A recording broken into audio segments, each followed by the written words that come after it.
Hello everyone. তো বন্ধুরা, তোমাদের আজকে এই ভিডিওতে টাইটেল এবং থাম্বনেল থেকে বুঝতে পেরেছো যে আমি কোন টপিকে কথা বলবো। তো অবশ্যই দেখো, যারা ডাব্লিউবি অ্যান্ড কেপি যে অ্যাসপিরেন্ট রয়েছো, তোমাদের জন্য ভিডিওটা কিন্তু অবশ্যই কিন্তু গুরুত্বপূর্ণ কিন্তু হতে চলেছে।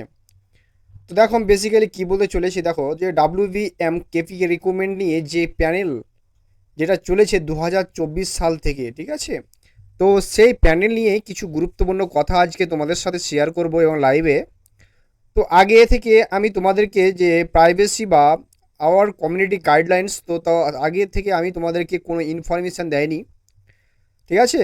তো আমি তোমাদের জানাইনি, তো কোনো নোটিফিকেশান ছিল না, ঠিক আছে। তো তোমরা যদি কেউ লাইভে বা আমার সঙ্গে যে ভিডিওতে দেখে থাকো, তো অবশ্যই তোমাদেরকে বলবো, অবশ্যই আমি, ঠিক আছে। দেখো যে এবার তো আমি কারণে যে তোমাদেরকে বলে রাখি যে টপিক যে স্টার্ট করবো তোমাদেরকে, তো টপিকটা হচ্ছে যে ডাব্লিউবি এবং কেপি। আমি দুটোকে আলাদা আলাদা করে তোমাদেরকে ক্লিয়ার করব। যে প্রথমে আমি ডাব্লিউবির কথা বলি, ঠিক আছে। তো প্রথমে আমি ডাব্লিউবির কথা বলি। দেখো বেসিক্যালি ডাব্লিউবি তোমরা প্রত্যেকে কমেন্ট করেছো। যদি কারোর কিছু জানার থাকে তো কমেন্ট করতে পারো, আমরা যে সব বক্তব্য সেটাও তোমাদেরকে সাথে আগে শেয়ার করি। তো ডাব্লিউবিপি তোমাদের এই মাননীয় মুখ্যমন্ত্রী যে শ্রী শুভেন্দু অধিকারী মহাশয়, তিনি কিন্তু একটা যে অ্যানাউন্সমেন্ট করে দিয়েছেন। তো অবশ্যই জানো যে সেপ্টেম্বর মাসেই পুজোর আগেই তোমাদের কিন্তু জয়েন করানো হবে। তো এখন তোমাদের মনে প্রশ্ন থাকবে, মানে যে পরে যে দাদা ডাব্লিউবি জয়েন কীভাবে পুজোর আগে করানো সম্ভব। তো বেসিক্যালি দেখো, তার কারণ আমাদের যে যদি তোমাদের বলে রাখি যে রিজার্ভেশন যে সংক্রান্ত কোর্ট বা ইডাব্লিউএস যে কোর্ট কেস যে রয়েছে, তো এখনও পর্যন্ত মেটেনি, ঠিক আছে।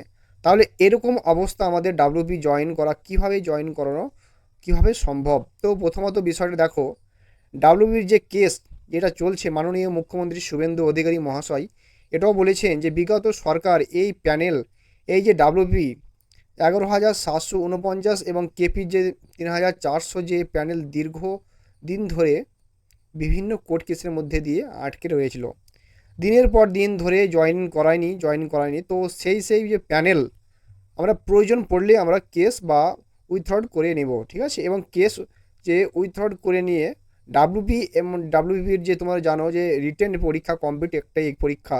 তো ডাব্লিউবির একটাই পরীক্ষা রিটেন, ঠিক আছে, পরীক্ষা কমপ্লিট। তো তোমরা আজ মাঠ কমপ্লিট করেছো, তোমাদের ইন্টারভিউ হয়ে গেছে। তো এবার জাস্ট তোমাদের ইন্টারভিউর রেজাল্ট বেরোবে,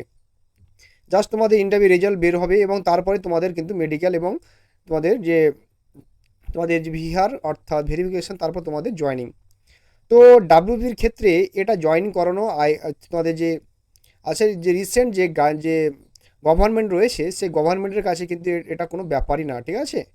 তো ডাব্লিউবির ক্ষেত্রে এটা জয়েনিং করানো এবং কেপির ক্ষেত্রে যদি আমি বলি, তো কেপির ক্ষেত্রে যদি আমি দেখি, তো বিষয়টা দেখো, ডাব্লিউবি তো পুজোর আগে জয়েনিং করে এমনটা হতেই পারে, মানে দুশ্চিন্তার কোনো কারণ নেই বা এই নিয়ে কোনো বা দ্বিমতের কোনো জায়গা নেই। তো এমনটা হতেও পারে, ঠিক আছে, যে তোমাদের জয়েনিং করে 1 মাস ট্রেনিং করে বা 15 দিনের ট্রেনিং করে তোমাদের জাস্ট পুজোর ডিউটি করতে হবে, ঠিক আছে। বা অক্টোবর মাসে 20 তারিখে থেকে পুজো, তার আগে তোমাদের ট্রেনিং জয়েন করে 15 দিনের 1 মাস ট্রেনিং করে তোমাদের পুজোর ডিউটি করানো যাচ্ছে, ঠিক আছে।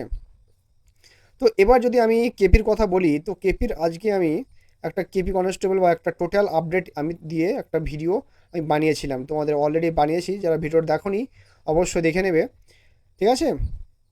তোমরা যারা দেখোনি, যারা অবশ্যই দেখে নিও, ঠিক আছে। তবুও আমি কিছু তোমাদেরকে লাইভে বলছি বা তোমাদেরকে ভিডিও করে বলছি, কারণ হচ্ছে তোমাদের প্রচুর প্রচুর যে মেসেজ পাচ্ছি এবং প্রতিটা মেসেজে তোমাদেরকে রিপ্লাই দেবো, উত্তর দেবো, একদম চিন্তা করো না, ঠিক আছে। তার আগে আমি যেটা বলবো বা বলে তোমাদের ভিডিওটা বলছি, দেখো আমি যেটা বলবো, তো তোমাদের কোনো রকম কোনো নোটিফিকেশান আগে থেকে আমি দিইনি। তো আজকে রাতে তোমাদেরকে যে ভিডিওটা করে আমি বানালাম, তোমাদেরকে কিছু কথা তোমাদের সাথে আমি শেয়ার করব, খুব দরকার ছিল তাই এলাম, ভিডিওটা করলাম।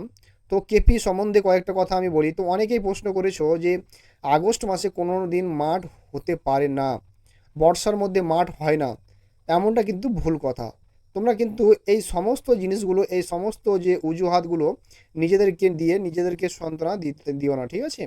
এই সমস্ত অজুহাতগুলো তোমরা যে নিজেদের যে দিচ্ছ, এটা তোমাদের কাছে মানে সান্ত্বনা পুরস্কার হতে পারে, কিন্তু এমনটা নয় যে আগস্ট মাসে বা বর্ষাকালে বা সেপ্টেম্বর মাসে গভর্নমেন্ট বা ডাব্লিউবি পিআরবির মাঠ বা অর্গানাইজ করতে পারবে না বা করবে না, ঠিক আছে। এমনটা নয় যে যদি রিকোয়ারমেন্ট থাকে, যদি প্রয়োজন থাকে, তাহলে কিন্তু অবশ্যই সরকার একবারে জায়গায় দুবার ভাববে না, ঠিক আছে? পিআরবি একবারে জায়গায় দুবার কিন্তু ভাববে না, বারবার বলছি, কারণ তারা কিন্তু মাঠ অর্গানাইজ করবে। তো তোমরা কিভাবে মাঠে পাস করবে, কতজন পাস করবে সেটা পরের বিষয়। আর কেপি তোমরা যে পিলি এক্সাম দিয়েছিলে সেই পিলি এক্সামের কাট অফ খুবই বেশি কিন্তু যাবে না। তো সেই পিলি এক্সাম থেকে ম্যাক্সিমাম ছেলেদের তোমরা কিন্তু সুযোগ পাবে, এমনটা হতে পারে। তো তোমাদের ভ্যাকান্সি কিন্তু 3734 পাই, মানে 20 গুণ বা 3734, আমি যদি সেটাকে মানে 3734 প্লাস 20 করলে প্রায় তোমাদের 75.8 হাজার বা তার আর বেশি কিন্তু ছেলেদেরকে মাঠের জন্য কিন্তু ডাকবে। তো পিআরবি ডাকবে, এবং যদি বর্ষাকালীন মানে যদি তোমাদের মাঠ আগস্ট মাসেই হয়, যদি আগস্ট মাসে যদি তোমাদের মাঠ হয়, তাহলে কিন্তু আরও বেশি ছেলে মেয়েকে ডাকবে। তার কারণ অলরেডি বহু ছেলে মেয়ে তোমরা কিন্তু যে প্র্যাকটিস বন্ধ করে দিয়েছে, এবং এখন বর্ষা চলছে, তো বৃষ্টি হচ্ছে, মাঠ ভিজে, মাঠে কাদা, বহু ছেলে মেয়েরাই মাঠ প্র্যাকটিস করছে না। তবে তারা বুদ্ধিমান, তারা এতদিন ধরে মাঠ প্র্যাকটিস করছে, এবং তোমরা এখনও তারা কিন্তু দেখো রোডে প্র্যাকটিস চালিয়ে যাচ্ছে, তাদের প্র্যাকটিস কিন্তু বন্ধ করেনি। তবে যারা রোড প্র্যাকটিস করেছো তাদের জন্য আমি একটা কথা বলে দিই, যারা রেগুলার রোডে প্র্যাকটিস মানে করছেই, তোমাদের জন্য আমি একটা কথা তোমাদের বলিও, কিন্তু যে রেগুলার করবে না, রাস্তায় প্র্যাকটিস রেগুলার করতে তোমাদের কিন্তু যাবে না। তারা রাস্তায় প্র্যাকটিস একদিন করলে একদিন যে বিশ্রাম নেবে, বা যদি তোমরা দুদিন রাস্তায় যে কন্টিনিউ প্র্যাকটিস করো, তাহলে কিন্তু তোমাদের একদিন বিশ্রাম নেবে। তো রাস্তায় প্র্যাকটিস করলে কিন্তু পায়ে চোট পেতে পারো, এবং পায়ে চোট পেলে তাহলে কিন্তু এই এই মেন পরীক্ষার সময় তুমি কিন্তু প্রবলেম হয়ে যেতে পারে। তো রাস্তায় যারা প্র্যাকটিস করছো তারা কিন্তু রেগুলার প্র্যাকটিস করবে, ঠিক আছে?